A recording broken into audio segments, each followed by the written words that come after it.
సిద్దిపేట జిల్లా ములుగు మండలంలోని ఆర్వీఎం ఆసుపత్రిలో ఘోర నిర్లక్ష్యం చోటు చేసుకుంది. శ్వాస సమస్యతో ఆసుపత్రికి వచ్చిన ఓ రోగికి స్కానింగ్ చేయకుండానే వేరే వ్యక్తి స్కానింగ్ రిపోర్ట్స్ ఇచ్చారని బాధితులు ఆరోపిస్తున్నారు. ఉదయం బ్రీతింగ్ ప్రాబ్లమ్ తో ఆర్వీఎం హాస్పిటల్ కి చేరుకున్న పేషెంట్ కు వైద్యులు స్కానింగ్ చేయాలని సూచించారు. అయితే అసలు స్కానింగ్ చేయకుండానే బంధువులకు రిపోర్టు అందించినట్లు సమాచారం.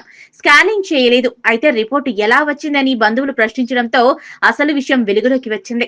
ఈ ఘటనపై రోగి బంధువులు తీవ్ర ఆగ్రహం వ్యక్తం చేశారు. వీరి ప్రశ్నలతో కదిలిన ఆసుపత్రి సిబ్బంది చివరికి మళ్లీ స్కానింగ్ చేసినట్లు తెలుస్తోంది. ఇలాంటి ఘటనలు మళ్లీ పునరావృతం కాకూడదని బాధితులు మీడియా ద్వారా విన్నవించుకున్నారు. ఆరోగ్య శాఖ అధికారులు ఈ ఘటనపై తక్షణ విచారణ జరపాలని డిమాండ్ చేస్తున్నారు. ఈరోజు గజ్వేల్ పరిధిలో ఉన్న మన ములుగు హాస్పిటల్ ఆర్వీఎంకు రావడం జరిగింది. మా అమ్మ మా వైఫ్ని తీసుకొని ప్రజా పద్ధతులు కూడా ఉండి కూడా మాకే ఇంత అన్యాయం జరుగుతుంటే సామాన్య ప్రజలకు ఎలా అన్యాయం జరుగుతుంది? ఎన్ని రోజులైనా నేను చాలా సార్లు రెస్పాండ్ వీళ్ళ మీద కంప్లైంట్ కూడా ఇచ్చిన. అంబులెన్స్ సౌకర్యాలు లేవు, ఏం సౌకర్యాలు లేవు అని ఇస్తే కూడా ఈ రోజు వచ్చిన సమస్య ఏంటంటే మా వైఫ్కు బ్రీతింగ్ ప్రాబ్లం వచ్చిందని నేను తీసుకొస్తే స్కానింగ్ తీయకుండానే 3-4 గంటలు కూర్చోబెట్టుకొని వేరే వాళ్ళ స్కానింగ్ కొమ్ము కవిత అని పిలిచి ఇచ్చిరు. అదే నేను ఒకవేళ రాకపోతే పరిస్థితి ఏంటిది? పరిస్థితి ఏంటిది? అదే స్కానింగ్ మా అమ్మ తీసుకుపోయి టాబ్లెట్ తీసుకుంటే మా వైఫ్ తీసుకుంటే మా వైఫ్ పరిస్థితి ఏంది, వాళ్ళ పరిస్థితి. ఇప్పుడు ఆమె పానానికి నష్టం జరిగితే బాధ్యత ఇవ్వరు. స్కానింగ్ వేరే ఇచ్చారు. స్కానింగ్ తీయముందుకే స్కానింగ్ తీసినట్టు ఇచ్చారు. ఇప్పుడు మళ్ళీ తర్వాత సిఓ గారు శ్రీనివాసరావు గారు వచ్చి ఇక్కడ ఇన్ఛార్జీలు వచ్చి మళ్ళీ స్కానింగ్ తీసారు.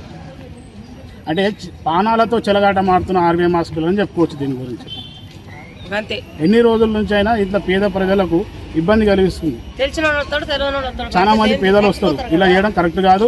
దీని మీద తక్షణమే గవర్నమెంట్ చర్య తీసుకోవాలి. మొగడైంది ఎటు పోతాము ఏం కథ, అదే నా పద్ధతి. మరి ఎట్లా మాకేమన్నా అయితే మా ఇల్లు మనకి కాలం వస్తుంది.